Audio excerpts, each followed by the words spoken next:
बहुत समय पहले की बात है। विक्रमादित्य नामक राजा उज्जैन पर शासन करते थे। वे अपने समय के सभी शासकों में बहुत लोकप्रिय और निडर थे।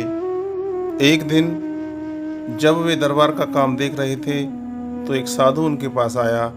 उसने उन्हें एक फल दिया। राजा के अनुसार वह फल उन्हें दरबार में भेंट किया गया था, इसलिए उस पर सारी प्रजा का अधिकार था।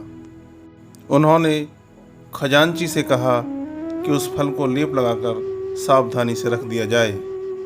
अगले दिन साधु फिर दरबार में आया और उसने राजा विक्रमादित्य को फिर से एक फल दिया। इस तरह साधु बार बार राजा के पास आने लगा। वह हर दिन राजा को एक नया फल देता और वापस चला जाता। साधु राजा से किसी भी तरह की कोई बात नहीं करता था। एक दिन साधु ने दरबार में आकर राजा से कहा, हे राजन, वे सारे फल कहाँ हैं जो मैंने आपको दिए थे? राजा उसे उस जगह पर ले गए जहाँ वे सारे फल रखे गए थे। साधु ने राजा से कहा कि वह उनमें से एक फल काटे। जब राजा ने फल काटा तो वह हैरान रह गया। उस फल के भीतर एक रत्न छिपा था, यानी हर फल में एक रत्न था। साधु ने मुस्कुराकर कहा, राजन, मैं आपको और भी ऐसे रत्न दे सकता हूँ। आपकी राजधानी और प्रजा संपन्न हो जाएगी, लेकिन आपको भी मेरे लिए कुछ करना होगा। राजा ने एक पल सोचा और बोले, मैं आपके लिए क्या कर सकता हूँ? साधु ने कहा, राजन, टनकपुर के जंगल में पीपल का एक पेड़ है जिस पर एक शव उल्टा लटका हुआ है। आपको वह सब लाकर मुझे देना होगा। यह सुनकर राजा आश्चर्य में पड़ गए। उन्होंने पूछा, वह किसकी लाश है?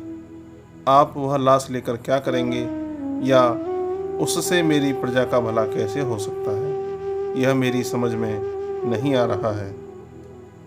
साधु ने राजा विक्रमादित्य को बताया कि उस लाश में बेताल नामक एक भूत रहता है। राजा ने कहा, अपनी प्रजा के कल्याण के लिए मैं वह सब लाकर आपको अवश्य दूंगा। साधु ने कहा, आप अगली अमावस्या को इस काम के लिए निकल सकते हैं। मैं अपने आश्रम में आपका इंतजार करूंगा। इस तरह अगली अमावस्या की रात राजा विक्रमादित्य टनकपुर के जंगल की ओर गए। कई घंटों की खोजबीन के बाद उन्हें पीपल का वह पेड़ दिखाई दिया। उन्होंने लाश को खींचकर नीचे उतारा, उसे अपने कंधों पर रखा और साधु के आश्रम की ओर चल दिए। यदि राजा की जगह कोई दूसरा होता तो उसे डर लगता, लेकिन वे तो निडर होकर आगे बढ़ते जा रहे थे। वे बहुत वीर थे। जब भी प्रजा की भलाई का कोई काम होता तो वे कभी पीछे नहीं हटते थे। उनकी इसी खूबी के कारण प्रजा उन्हें बहुत चाहती थी। जब राजा विक्रमादित्य थोड़ी दूर पहुंच गए तो उन्हें एक आवाज़ सुनाई दी। लाश में रहने वाला बेताल भूत उनसे बातें कर रहा था। तुम कौन हो और मुझे कहाँ ले जा रहे हो? राजा ने जवाब दिया, मैं उज्जैन का राजा विक्रमादित्य हूँ। मैं तुम्हें अपने साथ ले जाने आया हूँ। बेताल ने उनसे पूछा, तुम क्यों ले जाना चाहते हो? तुम्हें मेरे बारे में किसने बताया? राजा ने जवाब दिया, एक साधु ने मुझे तुम्हारे बारे में बताया है। उसे तुम्हारी ज़रूरत है, लेकिन तुम कौन हो? बेताल ने कहा, राजा विक्रम, मैं तुम्हारे साथ चलने को तैयार हूँ, लेकिन मेरी एक शर्त है। राजा ने कहा कि वह अपनी शर्त बताए। बेताल बोला, मैं समय बिताने के लिए तुम्हें एक कहानी सुनाऊंगा। तुम अपनी मंजिल पर पहुंचने से पहले अपने मुंह से एक भी शब्द नहीं निकालना। अगर तुम रास्ते में बोले तो मैं उड़कर वापस पीपल के पेड़ पर पहुंच जाऊंगा। फिर तुम्हें दोबारा वहां तक वापस जाना होगा और उसी तरह मुझे अपने कंधों पर लाद कर लाना होगा। राजा ने पूछा, तुम मेरे साथ चलने से इनकार नहीं करना? भले ही तुम 1000 बार वापस चले जाओ, मैं तुम्हें हर बार लेने आऊँगा। मैंने साधु को वचन दिया है और मैं अपने वचन से पीछे नहीं हटता। बेताल ने राजा की बात मान ली। वह बोला, राजन, मैं जानता हूँ कि तुम एक न्यायी और प्रजापालक राजा हो। अब तुम मेरी कहानी ध्यान से सुनो। कहानी सुनने के बाद तुम्हें मेरे प्रश्नों का उत्तर भी देना होगा। अगर तुमने उत्तर नहीं दिया तो मैं तुम्हारे सिर के टुकड़े टुकड़े कर दूंगा। राजा विक्रमादित्य ने कहा, बेताल, तुम जानते हो कि सत्य की हमेशा जीत होती है। मैं अपना वचन नहीं तोड़ता। मैं तुम्हारी कहानी सुनने को तैयार हूँ। बेताल बोला, मैं तुमसे यही उम्मीद रखता हूँ कि तुम अपना वचन अवश्य निभाओगे। इतना कहकर बेताल अपनी कहानी सुनाने लगा। बेताल की कहानी कुछ इस प्रकार थी। एक दिन एक बूढ़ा आदमी अपने 2 नेत्रहीन बेटों के साथ राजा के दरबार में गया और बोला, महाराज, मुझे अपने व्यवसाय में भारी घाटा हुआ है। अगर आप मुझे सोने के 1000 सिक्के उधार दे दें तो मैं आपका एहसान मानूंगा।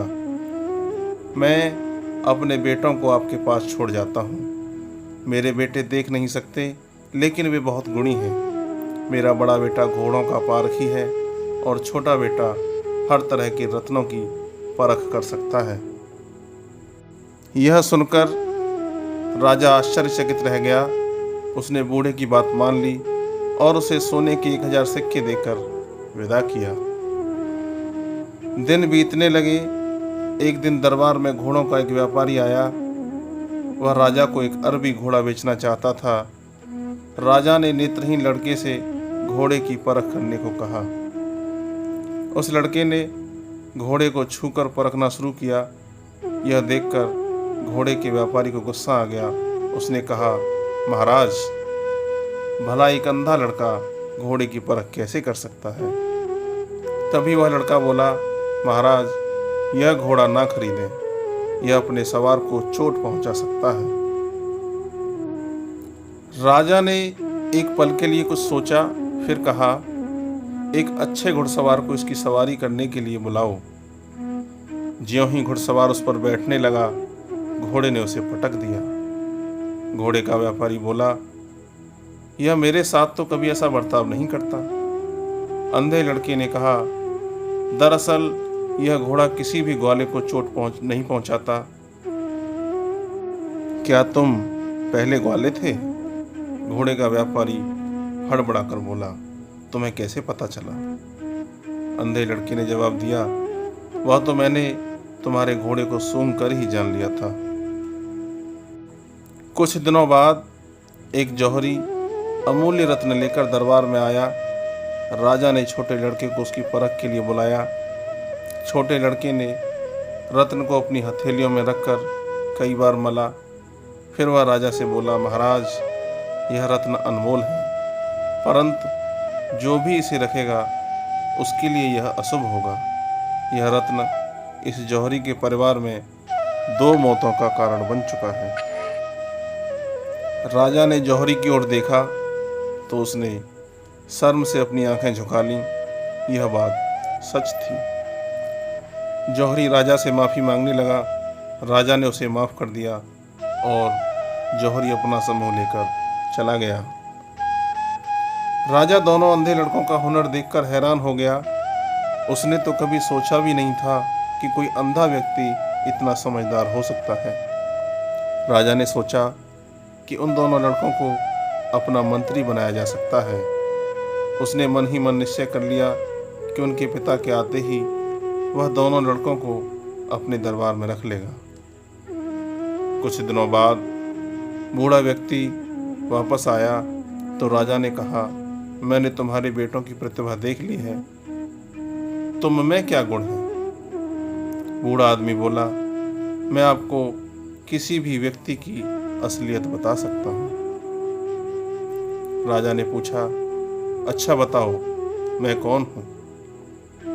बूढ़ा बोला, आप एक चोर के बेटे हैं। यह सुनकर राजा को गुस्सा आ गया। उसने बूढ़े और उसके दोनों बेटों के सिर को धड़ से अलग करने का आदेश दे दिया। जब कहानी खत्म हुई तो बेताल ने राजा विक्रमादित्य से पूछा, विक्रम, बता, क्या उस राजा का न्याय उचित था?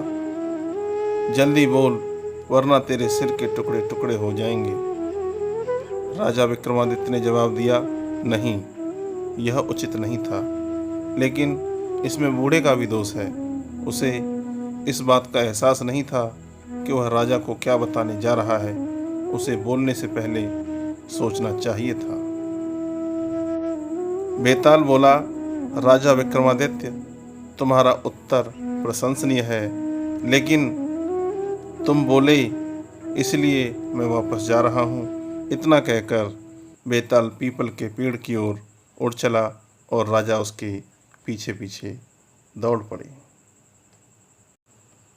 इसके आगे की कहानी सुनने के लिए आप हमारे चैनल को सब्सक्राइब करें और हमारी प्लेलिस्ट में आगे की कहानियाँ सुनें।